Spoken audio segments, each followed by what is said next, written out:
तो आज हम लोग स्टार्ट करते हैं क्लास 11 की फिजिक्स, जो हमारा पार्ट 2 चल रहा था, जिसके अंदर हम लोग यूनिट और मेजरमेंट, जो पहला चैप्टर है फिजिक्स की क्लास 11 का, वो पढ़ रहे थे। इसे कहते थे हम लोग मात्रक और मापन। इसमें हम लोगों ने कल की क्लास के अंदर पढ़ा था कि जो हमारा मूल राशियाँ और मूल मात्रक जो हैं, मूल राशियाँ या जो हमारे मूल मात्रक हैं, उनके बारे में हम लोगों ने जाना था कि हमारी मूल राशियाँ कितनी हैं और हमारे मूल मात्रक कितने हैं। फिर आज हम लोग पढ़ेंगे अगली क्लास में जो हमारी मूल राशियों की सहायता से कुछ नई राशियाँ बनाई गई, उनको हम लोग कहते हैं व्युत्पन्न राशियाँ। ऐसी राशियाँ या वे राशियाँ जो मूल राशियों की सहायता से या मूल राशियों की से आपस में मिल करके बनी उन राशियों को हम लोग कहते हैं व्युत्पन्न राशियाँ।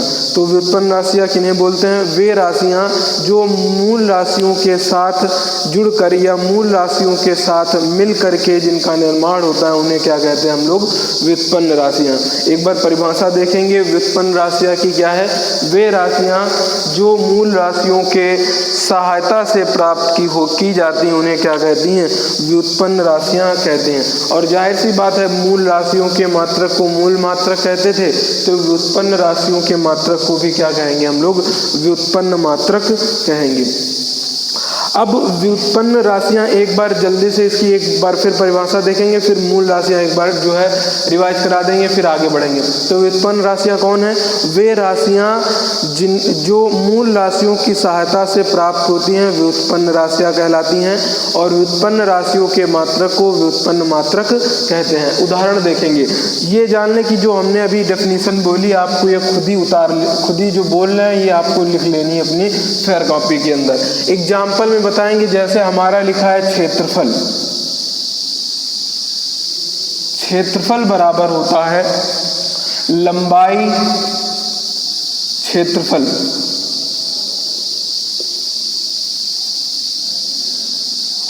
लंबाई गुणे में चौड़ाई। और आपको याद हो कि मूल राशियां जो है हमारी कितनी होती थी? 7। कौन कौन सी होती थी? लंबाई होती थी नंबर 1 पर, या फिर कह सकते हैं द्रव्यमान होता था, फिर लंबाई, फिर समय, फिर ताप, फिर ज्योति तीव्रता, फिर विद्युत धारा, और फिर लास्ट में होती थी पदार्थ की मात्रा।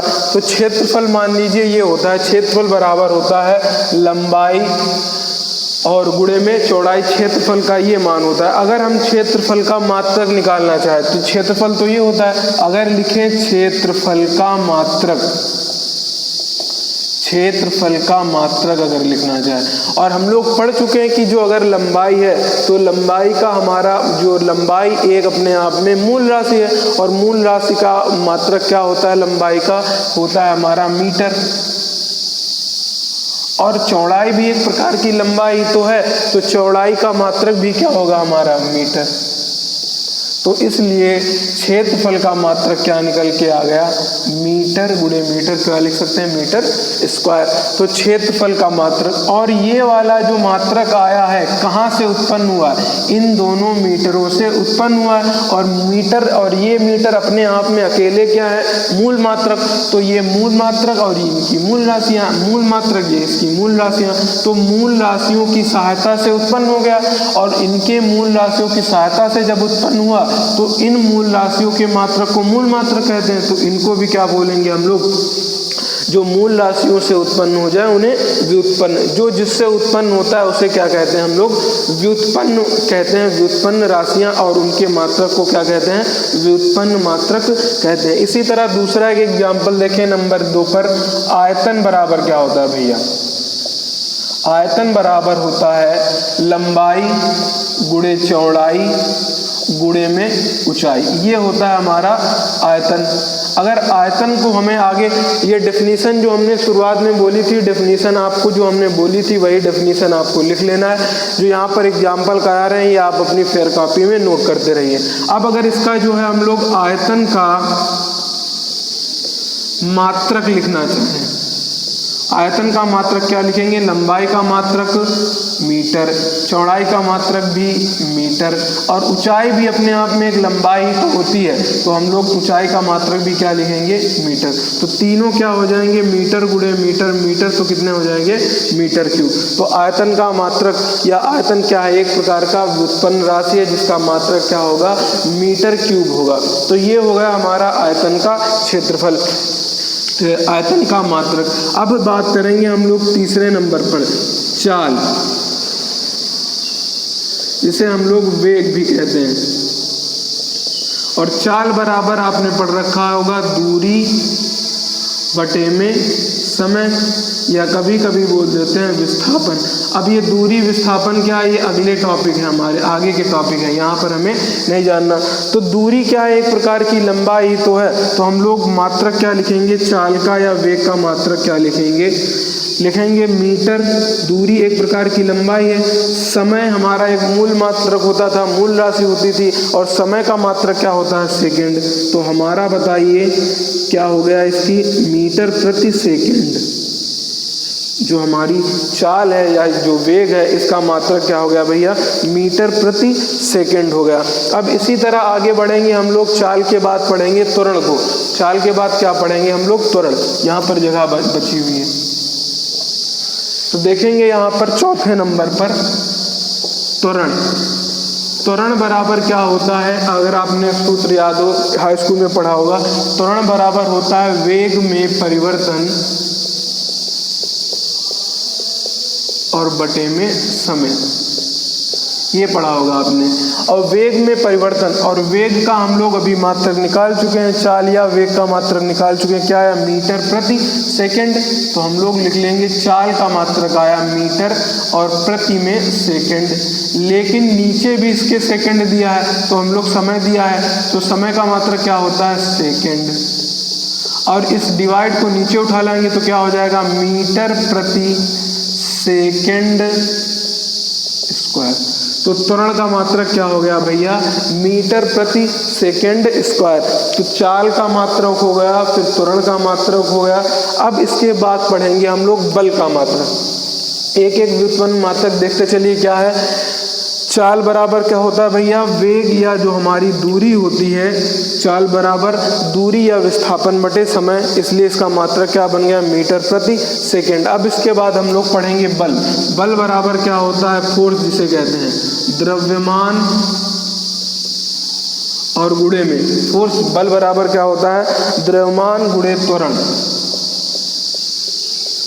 और द्रव्यमान का मात्रक आप लोगों ने पढ़ चुका है, क्या होता है, किलोग्राम, केजी जिसे कहते हैं। तो हम लोग लिखेंगे यहाँ केजी या किलोग्राम।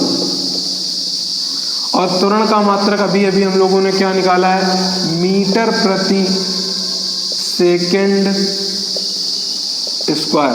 अगर सही से लिखना चाहें तो क्या हो जाएगा, किलोग्राम मीटर पर सेकंड स्क्वायर। ये भैया किसका मात्रक हो गया, हमारा बल का मात्रक हो गया। किलोग्राम मीटर प्रति सेकंड स्क्वायर, ये किसका मात्रक बन गया, बल का मात्रक। ये अच्छे से नोट करते चलिए आप लोग। ये क्या पढ़ रहे हैं, व्युत्पन्न राशियों के हम लोग उदाहरण पढ़ रहे हैं, क्या क्या इसके अंदर व्युत्पन्न राशियों के अंदर आता है। अब इसके बाद हम लोग पढ़ेंगे, ये हो गया हमारा बल। एक बार इसकी परिभाषा बोलेंगे व्युत्पन्न, फिर ये आप लोग अच्छे से आगे नोट करते चलिए। व्युत्पन्न राशियाँ क्या होती थी, वे राशियाँ जो मूल राशियों की सहायता से प्राप्त होती हैं उन्हें व्युत्पन्न राशियाँ कहती हैं। और व्युत्पन्न राशियों के मात्रक को क्या हम लोग नाम देते थे, व्युत्पन्न मात्रक कहते थे। तो 5 नंबर पर ये हो गया हमारा। आगे हम लोग पढ़ेंगे 6 नंबर पर कार्य। कार्य बराबर होता है बल गुणे विस्थापन। W बराबर FD आपने पढ़ा होगा, और फोर्स बराबर F बराबर MA भी पढ़ा होगा, आप लोग सब पढ़े होंगे। अब कार्य का निकालना चाहे मात्रक तो क्या निकालेंगे, मात्रक बराबर क्या लिखेंगे, बल का मात्रक क्या आया भैया, किलोग्राम मीटर प्रति सेकंड स्क्वायर। और विस्थापन, विस्थापन अपने आप में क्या है, एक दूरी। तो हम लोग लिखेंगे कि यहाँ दूरी क्या होती है, दूरी का मात्रक या लंबाई का मात्रक मीटर। तो हमारा कार्य का मात्रक क्या बन जाएगा, किलोग्राम मीटर स्क्वायर और प्रति में सेकंड स्क्वायर। यही तो बन जाएगा भैया, कार्य का मात्रक क्या बन जाएगा, किलोग्राम मीटर स्क्वायर प्रति में सेकंड स्क्वायर। अब ये 6 हम लोगों ने पढ़ लिए और 1-2 पढ़ते हैं फिर आगे बढ़ते हैं।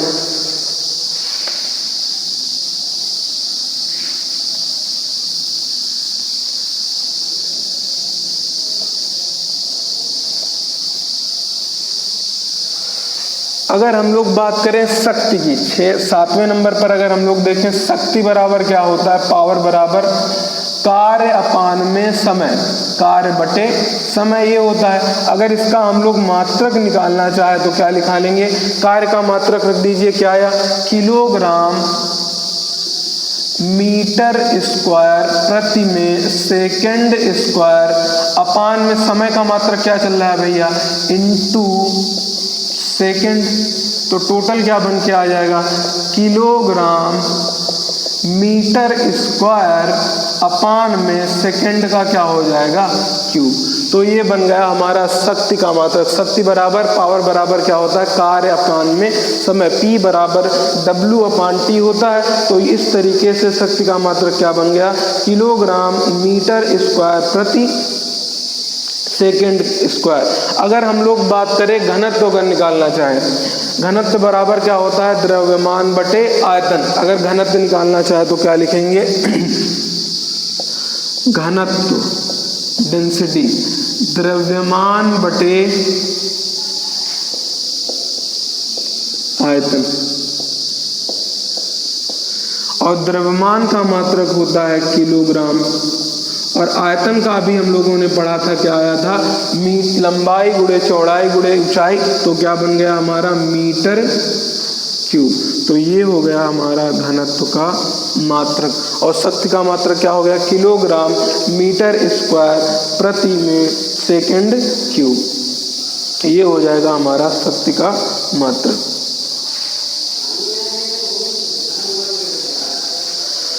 तो इस तरीके से हम लोगों ने व्युत्पन्न राशियों को पूरी तरीके से पढ़ लिया और उनके कुछ एग्जाम्पलों को देखा। इसी तरह जैसे जैसे आपको फिजिक्स के अंदर टॉपिक पढ़ाए जाते रहेंगे, फिर आपको वहाँ पर तुरंत ही उनके क्या कर दिए जाएंगे, मात्रक भी निकाल दिए जाएंगे। अब हम लोगों को मात्रक के अंदर जो है इनकी पद्धतियाँ, इनकी मात्रक की कुछ प्रणालियाँ हैं, MKS है, CGS है, SI है।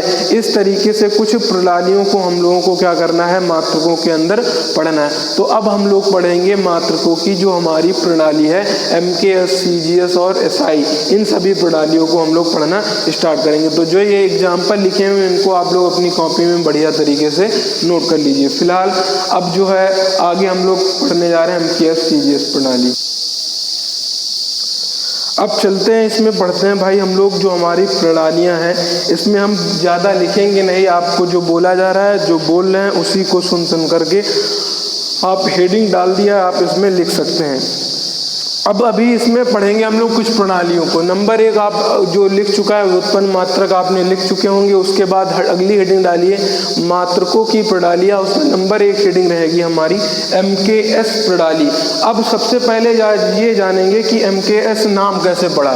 तो M का मतलब मीटर, K का मतलब किलोग्राम, S का मतलब सेकेंड।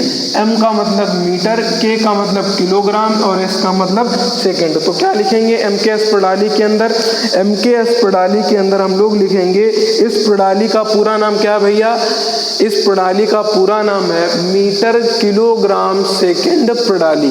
इस प्रणाली का सबसे पहले जो भी प्रणाली होगी उसका पूरा नाम लिखेंगे। तो MKS प्रणाली का नाम क्या होगा, इस प्रणाली का पूरा नाम मीटर किलोग्राम सेकेंड प्रणाली होता है।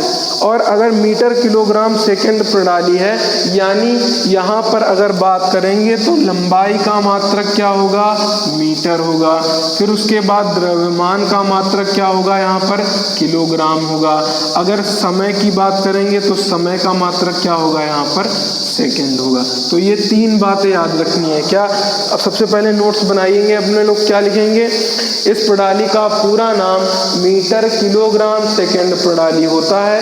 इसमें लंबाई को मीटर कामा किलो या द्रव्यमान को किलोग्राम में तथा समय को सेकंड में मापा जाता है। बस इतनी चीज़ें आपको याद रखनी है। MKS प्रणाली का पूरा नाम मीटर किलोग्राम सेकंड प्रणाली होता है। इसमें लंबाई को मीटर, द्रव्यमान को किलोग्राम तथा समय को सेकंड में मापा जाता है। अगली हेडिंग पढ़ेंगे हम लोग नंबर 2 पर CGS प्रणाली। CGS प्रणाली जिस तरीके से उसका नाम जाना था, इसमें भी आप लोग जानेंगे इसका नाम क्या है। तो CGS प्रणाली क्या लिखेंगे? C का मतलब है यहाँ पर सेंटीमीटर, G का मतलब है यहाँ पर ग्राम और S का मतलब है यहाँ पर सेकंड। तो क्या बोलेंगे? CGS प्रणाली का पूरा नाम सेंटीमीटर ग्राम सेकंड प्रणाली होता है। क्या होता है भैया?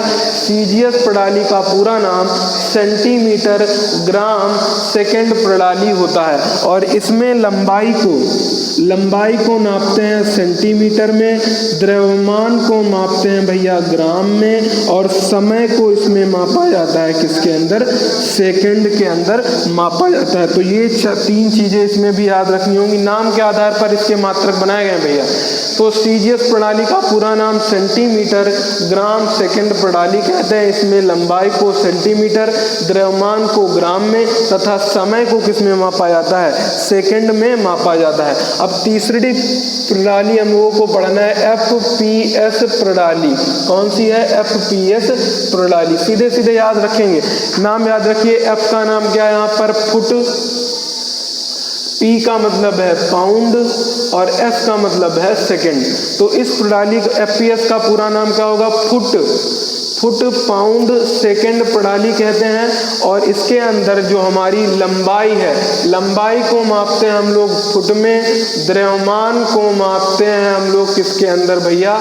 पाउंड के रूप में, और जबकि समय को मापते हैं हम लोग सेकंड के रूप में। याद रखिएगा कि कोई भी प्रणाली हो, सभी प्रणाली के अंदर जो समय है, समय को हमेशा किस में मापा जाएगा? सेकंड में। समय किसी भी प्रणाली के अंदर नहीं बदलता है। तो FPS का पूरा नाम फुट पाउंड सेकंड प्रणाली कहते हैं। इसमें लंबाई को फुट में, द्रव्यमान को पाउंड में तथा समय को सेकंड में मापते हैं। तो ये पूरी हमारी प्रणाली कंप्लीट हो गई। अब कल हम लोग एक SI प्रणाली पढ़ेंगे, फिर जो है आगे बढ़ेंगे। तो फिलहाल आज के लिए इतना रखते हैं। इसमें आपको लैंग्वेज बना के अपने आप में लिखना है। एक बार फिर से बोले दे रहे हैं, सुन लीजिए अच्छे से। MKS प्रणाली का पूरा नाम मीटर किलोग्राम सेकंड प्रणाली होता है। इसमें लंबाई को मीटर तथा द्रव्यमान को किलोग्राम और समय को सेकंड में मापते हैं। बस इतना याद रखना है। अगला दूसरी हेडिंग CGS प्रणाली, इसका पूरा नाम सेंटीमीटर ग्राम सेकंड प्रणाली होता है। लंबाई को सेंटीमीटर, द्रव्यमान को ग्राम, समय को सेकंड में मापते हैं। तीसरी हेडिंग डालेंगे FPS प्रणाली। इसमें इसका पूरा नाम फुट पाउंड सेकंड प्रणाली होता है। लंबाई को फुट, द्रव्यमान को पाउंड, समय को सेकंड में मापते हैं। तो तीनों को आपको इस तरीके से अपनी फेयर कॉपी में लैंग्वेज के साथ नोट कर लेना है। फिर आज के लिए इतना रखते हैं, फिर मिलेंगे अगली वीडियो के अंदर। और ये पार्ट हमारे हिसाब से ये वीडियो का पार्ट शायद तीसरा है, कंफर्म नहीं हमको, शायद तीसरा है। अगर तीसरा हो तो आप लोग तीसरा लिख लीजिएगा। तो ये पार्ट शायद तीसरा है ये वाला हमारा। चलिए फिलहाल आज के लिए इतना ही रखते हैं।